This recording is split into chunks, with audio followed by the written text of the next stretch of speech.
Welcome back नाजरीन। जैसे कि आप जानते हैं हम एक छोटी सी ब्रेक पे गए हुए थे। बात चल रही थी, मैंने बात की थी यूरोपियन अपील जो है उनके हवाले से।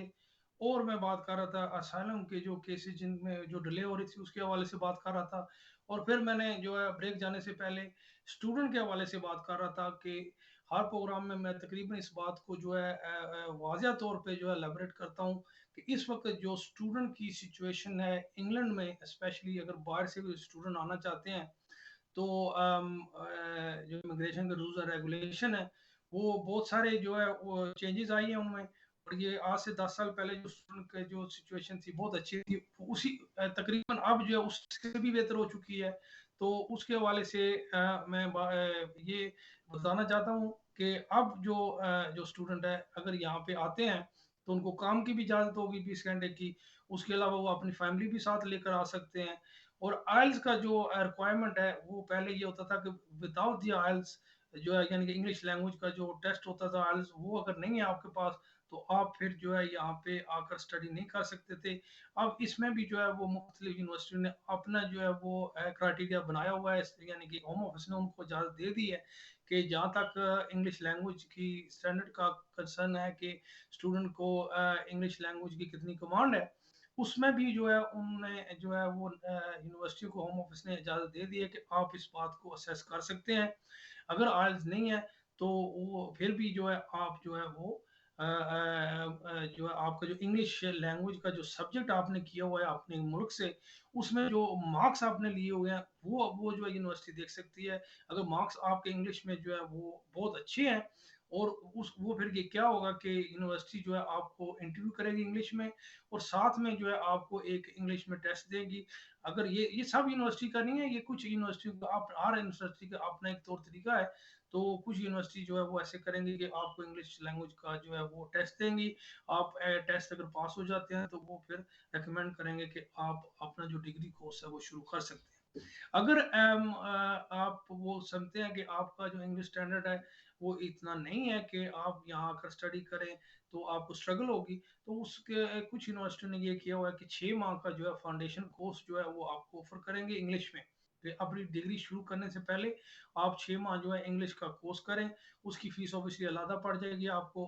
कोर्स जो है आपकी जो अखराजात है स्टडी का वो ज़्यादा हो जाएगा, लेकिन उसमें घबराने की बात नहीं है क्योंकि आपका जो डिग्री की जो फीस है वो आपने जो है इस वक्त नहीं देनी होती है। आपने सिर्फ जो है अपनी इंग्लिश लैंग्वेज का जो 6 माह का कोर्स है उसका जो फीस है वो आपने देनी है। जब वो फीस देंगे तो फिर आप जो है वो इनफैक्ट यहाँ आ जाते हैं। जब आप यहाँ आ जाएंगे तो फिर आप जो है वो इनफैक्ट 6 माह आपके पास होंगे। 6 माह में आप जो है वो काम कर सकेंगे। जब आप काम करेंगे तो आगे जब आप डिग्री शुरू करेंगे तो आपके पास इतने पैसे हो जाने चाहिए कि आप नेक्स्ट जो सेमेस्टर का जो है वो आप पेमेंट फीस जो है वो आप दे सकते हैं। तो इसका ये जो है ये भी फायदा हो सकता है फाउंडेशन कोर्स का। इसका नुकसान है ऑल्दो आपको थोड़े से पैसे एक्स्ट्रा देने पड़ते हैं, लेकिन आगे जाकर जो है जो बाकी आपकी फीस होगी वो आप यहाँ पे जब आ जाएंगे तो आप जो 20 घंटे का काम है उससे जो है वो आप अर्निंग कर सकते हैं और वो अपना जो है वो अखराजात और अपनी फीस जो है उसको मीट कर सकते हैं। ये एक बहुत ही एक अच्छा जो है वो अपॉर्चुनिटी है स्टूडेंट के लिए। और उसके अलावा जो मैं बार-बार बात जो है वो बताना चाहता हूँ और बता भी रहा हूँ, वो ये है कि जब आप अपना कोर्स खत्म कर लेंगे तो उसके बाद आपको 2 साल का जो है वो पोस्ट स्टडी जो है वो वर्क का अपॉर्चुनिटी मिलेगी। उसमें पहले ही जो पोस्ट स्टडी आज से 10 साल पहले हुआ थी उसमें ये होता था कि आपको काम मिलता तो फिर आपको 2 साल का जो है वो वीज़ा मिलता था पोस्ट स्टडी। अब सिचुएशन ये है कि अगर आपके पास काम भी नहीं है तो 2 साल तक आप यहाँ रह सकेंगे। 2 साल के अरसे में आपको वो अपॉर्चुनिटी दे रहे हैं कि आप काम ढूँढ सकते हैं। अगर आप काम ढूँढ लेते हैं इस 2 साल में तो फिर आपको मज़ीद जो वर्क परमिट होता है 5 साल का, वो मिल जाएगा। और वो जब मिल जाएगा तो फिर 5 साल के बाद आप जो है वो इनफैक्ट अपना पक्की जो इंडेफिनिट लीव होती है, पक्की जो स्टे होती है, उसके लिए आप अप्लाई कर सकते हैं और उसके 1 साल के बाद जो है वो आप अपनी नेशनैलिटी ब्रिटिश ले सकते हैं। तो ये एक बहुत ही अच्छा एक रूट अवेलेबल है उन लोगों के लिए जो मेहनत करना चाहते हैं और अपने कंट्री में पढ़ रहे हैं और पढ़ाई को सीरियस ले रहे हैं, वो पढ़ें, पढ़कर फिर इस जो जो अपॉर्चुनिटी उनको मिली हुई है, इस अपॉर्चुनिटी को इस्तेमाल करें, और फिर अगर वो यहाँ पे सेटल होना चाहते हैं, तो ये एक बहुत बड़ा जो है जो है अपॉर्चुनिटी मिल रही है, इसको इस्तेमाल करें। नाज़रीन, मैं एक बात लास्ट प्रोग्राम में भी कही थी कि अगर आप जो है आइल्स करना चाहते हैं, तो हमारे जो कॉलीग्स हैं, नवीद नियाज़ी साहब, वो विक्टोरिया इंग्लिश लैंग्वेज जो है वो गार्डन टाउन लाहौर में उनका जो है वो कॉलेज है। वो 6 माह का आइल्स का प्रोग्राम जो है वो जो है वो स्टडी आपको देते हैं कोर्स। तो उसमें उनका जो रिकॉर्ड है, यानी कि पास रेट जो है, वो in fact one of the best पूरे एशिया में है। और बहुत ही हाई लेवल की जो है इंग्लिश लैंग्वेज की जो है टीचिंग करते हैं वहाँ पे। ईच जो सेशन जो 6 हफ्ते का होता है, उसमें तकरीबन वो 100 स्टूडेंट वो लेते हैं। और अब रिसेंटली जब मैं पाकिस्तान में था, तो उनके एग्ज़ाम चल रहे थे, तो तकरीबन 35 के क्लास ईच एग्ज़ाम कर रही थी। 3 सेशन में उन्होंने एग्ज़ाम किए, तो उनमें जो रिज़ल्ट था बहुत अच्छा उनका है। और अभी हमारी उनके साथ जो है वो डिटेल मीटिंग हुई थी। और अगर आप वहाँ जाकर अगर आज करना चाहते हैं, तो उनसे रब्ता कर सकते हैं। ये विक्टोरिया कॉलेज है वहाँ पे गार्डन टाउन लाहौर में। और वहाँ के अगर स्टूडेंट जो उन जो जो ऑलरेडी आइल्स किया हुआ है, अगर वो हमसे रब्ता करना चाहते हैं, तो हम हमारा ये जो है ना अब प्रोग्राम ये उनके साथ तय हुआ है कि हम जो स्टूडेंट यहाँ पे आएंगे, आइल्स ऑलरेडी उन्होंने वहाँ से किया होगा, और उनको यहाँ पे एडमिशन का जो है वो प्रोसीजर वो जो भी है वो सारा हम करेंगे। और उसके बाद उनको यहाँ पे आकर रहने की जो अकोमोडेशन वगैरह वो भी असिस्टेंस हम प्रोवाइड करेंगे। और उनको जॉब ढूंढने का जो सिलसिला है, जॉब में जो है उसमें भी हम जो है वो मदद करेंगे। ये हमने उनके साथ मिलकर एक प्रोग्राम बनाया है। तो इंशाल्लाह इस हवाले से जो है अगर आप मज़ीद हमसे कोई इन्फॉर्मेशन लेना चाहते हैं, तो स्टूडियो से जो है हमारा नंबर ले लें। और अगर आप कॉल करना चाहते हैं लाइव, तो इकरा टीवी पे जो ये स्क्रीन चल रही है, इस पे आपको जो है वो नंबर आ रहा होगा, उस नंबर पे आप कॉल करके मजीद इन्फॉर्मेशन इस बारे में ले सकते हैं। नाजरीन, बाकी बात जो है वो जो सेटलमेंट के हवाले से है, वो तो रूल्स एंड रेगुलेशन जो है वो जो अगर आप शादी करते हैं बाहर से, तो आप अपनी बीवी या आप अपना हस्बैंड को यहाँ पे लेकर आना चाहते हैं, तो वो रूल एंड रेगुलेशन अभी भी सेम है, उनमें कोई तब्दीली जो है वो नहीं आई है। अलबत्ता 1-2 साल पहले एक थोड़ी सी तब्दीली जो है होम ऑफिस ने लाने की कोशिश की थी, लेकिन वो जितने भी एप्लीकेशन लोगों ने किए हैं उस ग्राउंड पे, तो वो इनफैक्ट अपील पे ही गए हैं, और अपील पे भी जो है रेशियो जो सक्सेस का है वो भी बहुत कम है। वो ये था, मैं आपको बताते चलूँ कि अगर आप 18,600 तनख्वाह जो है वो आपकी पूरी नहीं होती है, तो आपका कोई फैमिली मेंबर जो है वो अगर काम कर रहे हैं और उनकी अच्छी तनख्वाह है, तो वो आपको जो है एफिडेविट दे सकते थे कि हम इनको फाइनेंशियली सपोर्ट करेंगे जब तक जो है ये इनका ये जो पीरियड प्रोबेशनरी पीरियड 5 साल का पूरा नहीं होता है।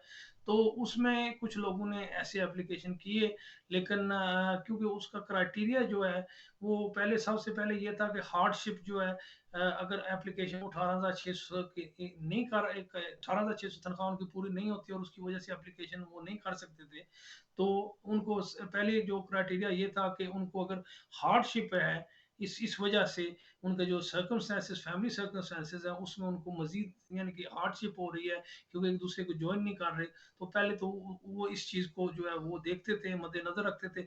हार्डशिप का जो बेसिकली स्टैंडर्ड है, या जैसे उसको होम ऑफिस नापता तोलता है, वो इनफैक्ट बड़ा ही मुश्किल है। उसमें तो पास होने की चांसेस ही बहुत कम है। तो उसमें जो भी जिन लोगों ने भी कोशिश की एप्लीकेशन करने की, तो वो इनफैक्ट ईसीओ ने पहले ही एप्लीकेशन रिफ्यूज़ किया। फिर जब वो अदालत में गए, तो फिर ये जो हार्डशिप की लिमिट थी, उसको इस हर्डल को पास करना जो है वो बहुत ही मुश्किल हो गया। तो ये जो है ये वो हासी जैसे कहते हैं कि नरमी नहीं थी। ऑल्दो चंद हो सकता है लोग जो लेट्स से कि जिनकी बच्चों जो कोई बीमार थे, या उनको कोई ज़्यादा ऐसी कॉम्प्लिकेशन या उलझन थी, उनको शायद इस रूल का फ़ायदा हुआ हो, लेकिन मेजॉरिटी जो लोग थे उनको इस रूल का कोई फ़ायदा नहीं हुआ है। ले अभी ये जो है रूल वही है, 18,600 तनख्वाह आपकी होनी चाहिए सालाना ग्रॉस, नेट नहीं ग्रॉस होनी चाहिए। उसके अलावा इंग्लिश लैंग्वेज जो है, जो भी आना चाहता है हस्बैंड या वाइफ बाहर से, उनको इंग्लिश लैंग्वेज जो है वो करनी पड़ेगी। ये सेटलमेंट के रूल जो हैं ये स्टिल सेम ही है, इसमें कोई ऐसी तब्दीली आई नहीं है। एक और बात मैं करना चाहता हूँ कि ये ज़्यादातर जो है जब हमारे पाकिस्तान में ऑफिस है और वहाँ पे ये ऐसी सिचुएशन है, बहुत सारे लोग हमारे हेलो। पास आते हैं जिनके बच्चे जो हैं वो इनफैक्ट सारे के सारे बच्चे इंग्लैंड में मौजूद हैं और उनके पेरेंट्स जो हैं वो पाकिस्तान में मौजूद हैं और अब उनकी उम्र कुछ इस इतनी हो गई है कि हेलो। वो। हेलो, हाँ जी, कौन कौन और कहाँ से? हेलो, जी, अस्सलाम वालेकुम। वालेकुम सलाम जी। अस्सलाम जी वालेकुम। जी जी, वालेकुम सलाम। आपकी आवाज़ आ रही है, जी, आप मुझे। कैसे हैं भाई साहब? मैं अल्लाह का करम है। आप जी, बताएं कहाँ से? वो ऐसे है कि मेरी बेटी ने स्पाउस वीज़े के लिए अप्लाई किया था, जी लेकिन जी। बायोमेट्रिक हुए भी 15 वीक्स हो गए हैं, तो उन्होंने इन्फॉर्म किया था कि बायोमेट्रिक सबमिट हो गए हैं, तो उसके बाद कोई राब्ता नहीं किया। तो हम ये लोगों ने फ़ोन एप्लीकेशन। करने की कोशिश की, लेकिन फ़ोन जो है वो कहते हैं कि टाइम से पहले नहीं करें, उसके बाद डिस्कनेक्ट कर देते हैं, कोई ऑप्शन आगे जाने के लिए देते नहीं है। तो अच्छा, मेरा सवाल ये है कि हम और क्या कर सकते हैं, या वो कितना और टाइम लगाएंगे? देखिए, आपने ये एप्लीकेशन यहाँ से किया था? जी, पाकिस्तान ये से स्पाउस पाकिस्तान वीज़े से के किया लिए। था तो ये तो बहुत ज्यादा अरसा हो गया ना, इतना अरसा नहीं होना चाहिए, ज्यादा ज्यादा जी, हम आजकल। पेपर वगैरह तो यहीं सबमिट कराए थे, ऑब्वियसली शफीड ही पेपर भेजे तो थे यहाँ से सारे। सबमिट थे। मैं ये जानना चाहता था कि वो जो आपका जो वो बेटी का हस्बैंड है वो पाकिस्तान में है, तो वहाँ एप्लीकेशन वो ज्यादातर जो टाइम है वो तकरीबन आजकल तो 3 माह से जो ज्यादा टाइम ले ही नहीं रहे हैं, 6 हफ्ते से लेकर 3 माह के अंदर अंदर वो जो है वो फैसला कर देते हैं। ये तो जो जब से उन्होंने बायोमेट्रिक लिया वो आप बता रहे हैं, ये तो बहुत ज्यादा अरसा हो गया है ना। और उसके बाद उन्होंने किसी किस्म का आपको रब्ता भी नहीं किया है। Please hold the line. जी, अगर वो ये देखें ये ज़्यादा अरसा हो गया है, आपने उनको कोई अगर ईमेल वगैरह की है और उन्होंने जवाब नहीं दिया है, तो फिर जो भी आपका वकील है उसके पास आप दोबारा जाएं और उन्हें कहें कि वो उनको जो है वो ईमेल करें। तो सम टाइम ये होता है कि होम ऑफिस के स्पेशली ईसीओ जो अब्रॉड बैठे हुए हैं, उनकी ईमेल जो आप यहाँ से कर रहे हैं वो एक्चुअली राइट डिपार्टमेंट तक पहुंच ही नहीं रही है। ज्यादा मैंने कुछ देखे, मेरे अपने कुछ कॉलीग भी ऐसे हैं कि हमने देखा है कि उन्होंने जब ईमेल कर रहे हैं तो इनफैक्ट वो ईमेल जो है वो राइट डिपार्टमेंट में नहीं जा रही और उसकी वजह से जो है उसकी जो है आपको रिस्पॉन्ड या जवाब नहीं आ रहा है। ये बहुत इंपॉर्टेंट है कि जो डिपार्टमेंट डील कर रहा है इस केस से उनके पास ईमेल जानी चाहिए। उन्हें आप कहें कि हमें बताएं कि क्या वजह है, इतना टाइम क्यों लग रहा है।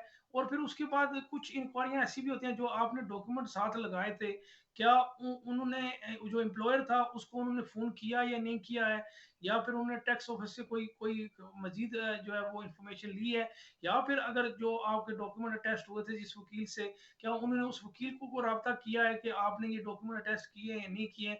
अगर जब से आपने केस जमा किया हुआ है और अब तक आपके पास किसी किस्म की उन्होंने कोई भी मजीद ईमेल नहीं किया कोई इंफॉर्मेशन लेने के लिए, कोई रिकॉर्ड लेने के लिए, तो इसका पॉसिबल है कि वो जो है केस कहीं ना कहीं वो आपकी फाइल जो है वो पड़ी हुई है और केस वर्कर के पास शायद वो ना पहुंची हो।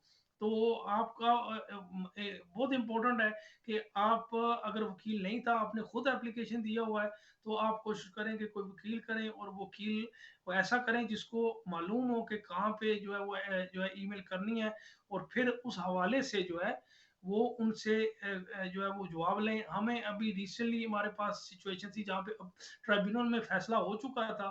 फैसला होने के बाद जो है वो इनफैक्ट जो है वीज़ा इशू करने में जो है वो टाइम लगा रहे थे, तो हमने उन्हें तकरीबन हर 2 हफ्ते के बाद ईमेल करते थे, उसका हम उनसे जवाब भी ले रहे थे क्यों डिले क्यों आ रहा है। तो ये ज़रूरी है कि अब ईमेल जो है वो राइट डिपार्टमेंट में राइट केस वर्कर के पास जाए, तब ही जो है वो उनको पता चलेगा कि आप चेस अप कर रहे हैं।